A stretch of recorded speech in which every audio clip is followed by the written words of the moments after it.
I just found out that Dave Stevens passed away. Fuck. It seemed like he was doing fine. I wanted to make it out to Smith Mountain Lake again, but I never did. Oh man, I don't know why I'm not just crying uncontrollably. That'll calm, I think. Even with him hanging on for 10 years with cancer, I'm shocked by this news and so sad, and I could have been even closer to him. But I'm thrilled that I was able to document Ali's wedding and document him. And just devastating news. He always posted pictures of sunrises from the lake. And I'm out here in the cold going for a walk on a sunrise and oh shoot. Oh. Life, you get one life. Is this done? You know, a lot of us measure our lives based on the wrong things. In the end, it's not about your career or how much money you made or any of those things. It's really what's the character of the human and what did you do for everybody along the way. We just finished a drive where we raised about $1.5 million, and that was matched dollar for dollar by the Prostate Cancer Foundation. So it really overall ended up being about $3 million.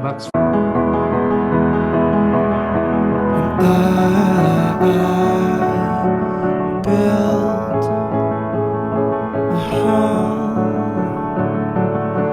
for you, for me.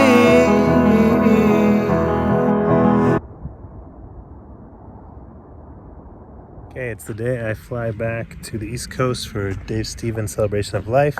It is a gorgeous day here. There's the mountains. Here's the refuge. Here's Copernicus. And we are going for a walk. But what we love the most is that he loves his dogs. Compete.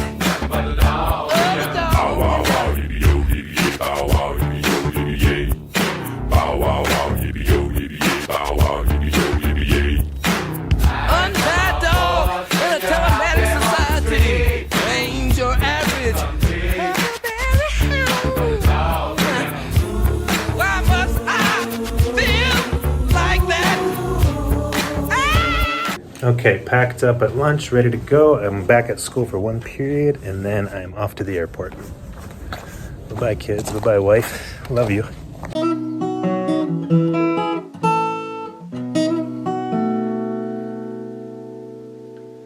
Well, the sun is surely sinking down, but the moon is slowly rising. This old world still be spinning round.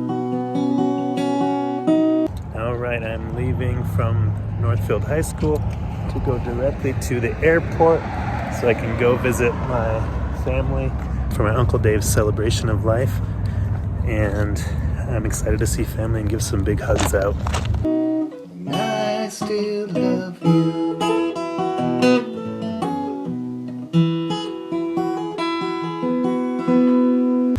The reason is certainly sad, but the man was amazing and there's going to be so much love. Thoughts as I head to the airport of Dave Stevens, my beloved uncle. He wasn't that big a part of my life, but he has a big part of my heart and even the thinking.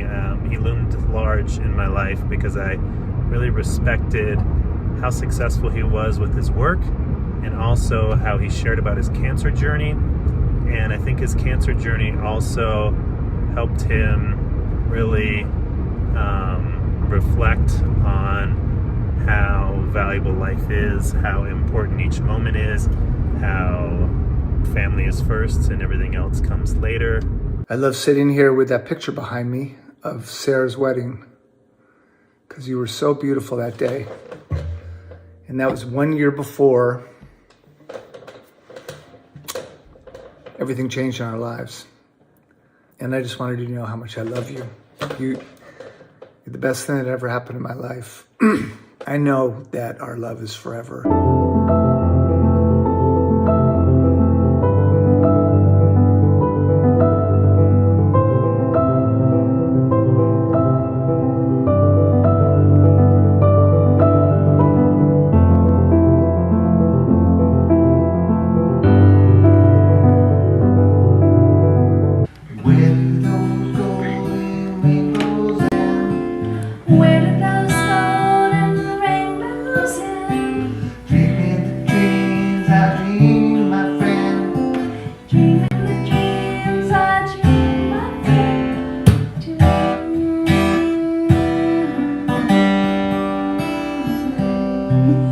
He reflected on how family and friends are more important. It's the people more importantly than your work, and really dedicated his last years of his life to that so wonderfully.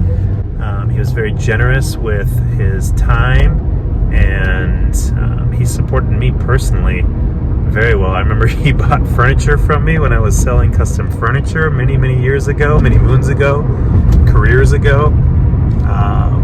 And I saw that. I was able to visit him and their family multiple times on the East Coast in Virginia. The first time I remember visiting the Stevenses was in California at the base of Mount Danville, California. And they lived in Danville, I think. And there was a beautiful condo somewhere in this gated community where Jose Canseco apparently lived. And then there was another time where we visited them. I think they had a pool around the side of their house that was very cool. It wasn't pool weather, so we didn't swim there. I remember specifically watching Stand By Me or Stand and Deliver, whichever one's the Stephen King one where the kids have the throwing up on the pie eating contest. And I remember going there to see them. Then on the East Coast, I remember going when I was younger. I was in 8th grade. And at the end of my 8th grade year, I went to Baltimore to visit family. And I went to Washington, D.C., and I remember visiting the Stevens then and seeing their house. And in that way, Mary drove me home, and she backed into Dave's car, boom, halfway through their driveway. I don't know why he was parked halfway in the driveway. I remember that. One of my other great memories of Dave was there was one trip where I went to see them, and he was picking up Maggie from a Jonas Brothers concert, and she was so excited. So it was just me. I went to go pick her up too. He was in, I think it was a beautiful Mercedes he had at the time, and he was rocking out to that music. He was playing drums, like he couldn't sit still. So he's playing drums the whole time, and that was wonderful. And then we picked up Maggie, and she's like, "Danny, I love you, but that Jonas Brothers just looked at me." Whatever one she wanted to look at her specifically. And it was the happiest moment, and it made her so happy, and her dad was so happy with that too.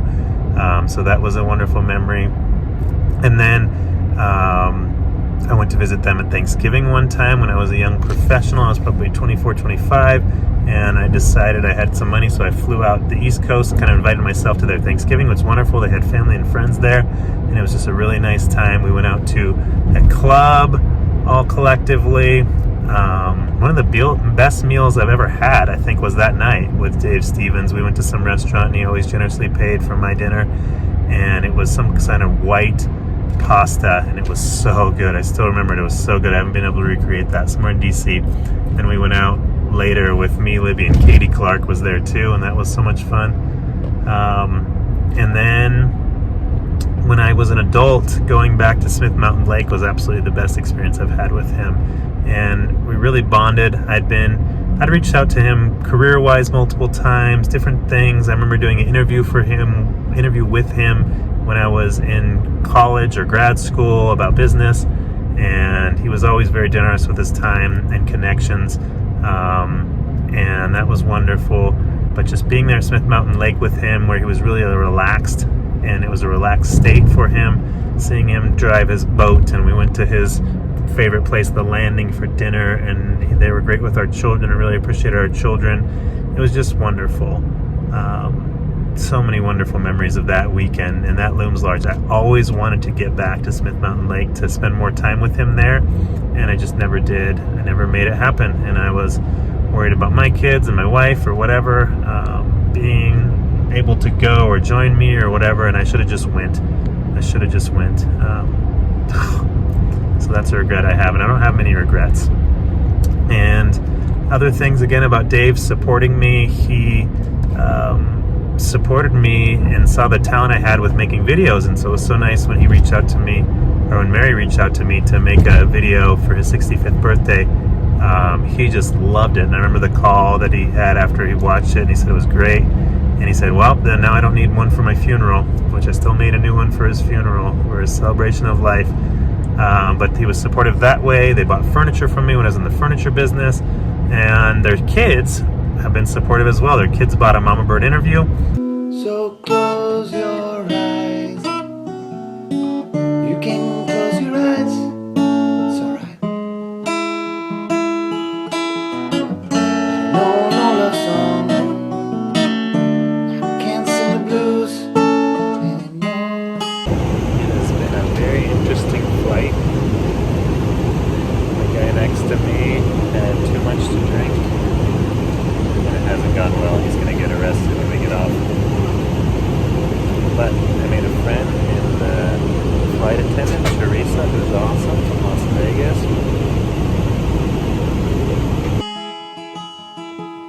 Well, I can't sing the song. You can't sing the song when I'm gone. That was a wild plane trip. The guy sitting one seat away from me, the police are literally here to get him. Over there. And he got in the faces of the flight attendants. There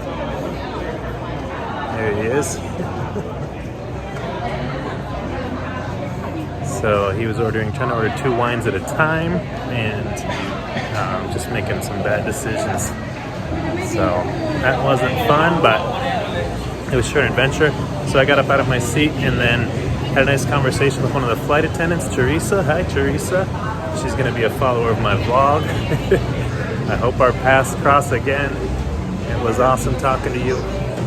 Now I'm going to go see my brother, get the rental car, and drive home to our hotel to stay with my dad.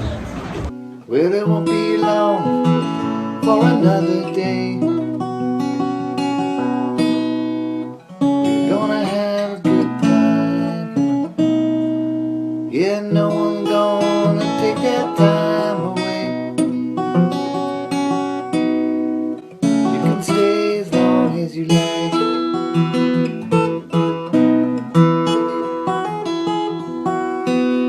So close your eyes. You can close your eyes. It's alright. Okay, in the morning we just had a lovely breakfast at this diner here. It's very nice. My dad paid for it. Thank you, Dad. And I'm off to the ceremony to prep video and see how I can help.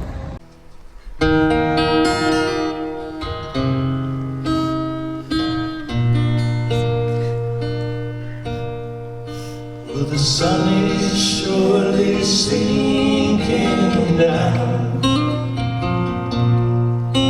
but the moon is slowly rising.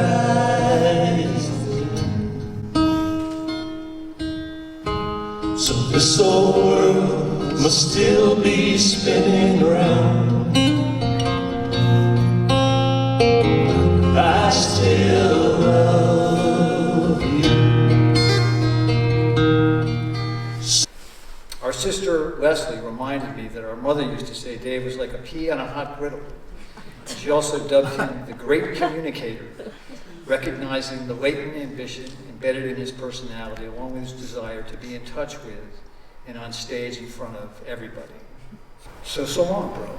You made it, and you were great. You can close your eyes, it's alright. On behalf of myself, my mom Mary, my husband Dan, our 3 children, Noah, Emma, and Ellie, my sister Allie and her husband Brendan, my brother Taylor, and my sister Maggie. I just want to take a moment and thank all of you for being here and being with us and my dad today over the last 66 and almost 67 years. Everybody wanted more of him, and there was never going to be enough to go around. But boy, did he try. And so he tried to pack it all in. Our dad lived with a deep and unflinching sense of urgency and patience and pace. Turn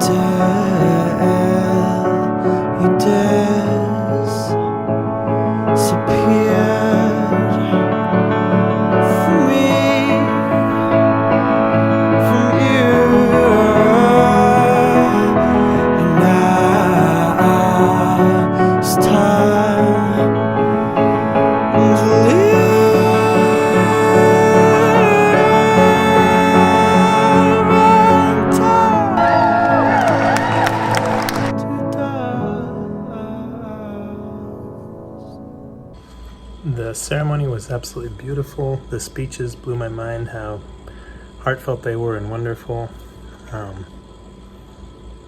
The reception after was wonderful. It was such a fitting tribute to a life well lived.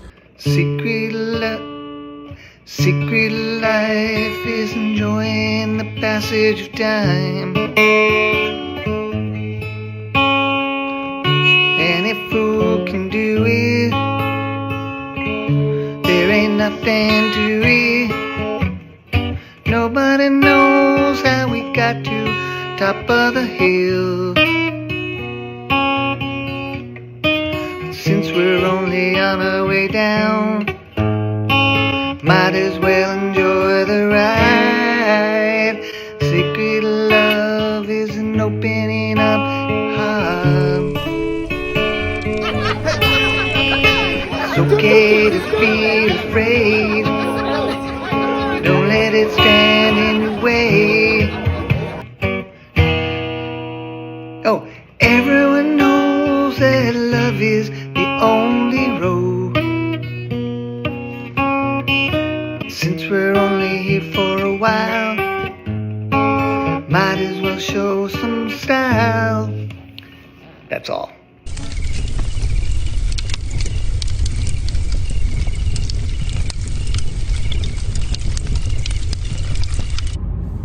Okay, the event last night, the celebration of life for Dave Stevens, my uncle, was just beautiful. The location, the Bank One Center, was like where they do Broadway plays here, and so that was unbelievable, fitting for a king, and that was awesome. But even more important than that, the speeches were wonderful. They were sweet and funny, and took some jabs at him, and honest. And I was just incredibly impressed by the speeches themselves. I loved his brother's speech. Alec gave just a beautiful speech about his brother and growing up together, and him not wanting to tell his kids about how they were as children so that they wouldn't hear that side of him till later. And he had co-workers that said wonderful things about him, especially how he helped give opportunities to women who thrived in those roles. And then also the highlight speech to me was his daughter, my cousin Sarah, and she took some shots at him, and she really was honest with it, that he wasn't perfect. I think when people pass away, you paint them as perfect, and he certainly wasn't, as no one is. But then she also just so lovingly talked about how he was proud of each one of his children, how they reflect him, and it was funny and heartwarming and just beautiful. The speeches were wonderful. My video that I made was very well received. I received so many thanks and compliments on it, and it was such a labor of love for me to be able to make that video for him. And I'm honored and was honored to be a part of that ceremony. It was amazing. And then there was a reception afterwards where people were talking, and I got to talk to a lot of his friends who were in videos that I'd made previously, and so that was wonderful. And then after the reception, we went to a brewery that was up on the 11th floor of this place, and then we ended up in a hotel next door to that brewery because there wasn't enough space, and stayed probably till 11 o'clock at night and talked and shared stories and connected, and it was just wonderful. And then after that, me and my brother went home back to our hotel and stayed up till 1:30 at night talking, and that was really special. And I'm so much more appreciative of those moments where it's just one-on-one or small groups having conversations, and I don't have that much time like that with my brother, so being able to do that is really important to me and appreciated by me and my brother, I know, as well. So it was a sad reason to be here, but a wonderful day, and that we reflected on an amazing man, my Uncle Dave, and also that we got to know him and love him, and he continues on in all of us. So it was just a beautiful ceremony. And one last thing, that his kids did an amazing job of planning this event and putting it on, and my cousin Taylor, who did kind of all the orchestration and ran through the run-through and worked with the team, and Maggie on the slides that they shared and the pictures that they presented and why and how they presented them. Everything was so well thought out, and so well executed, and it was just a beautiful, beautiful, perfect event. Well, the sun is surely sinking down, but the moon is slowly rising. So this whole world must still be spinning around, and I still love you. So close your eyes. You can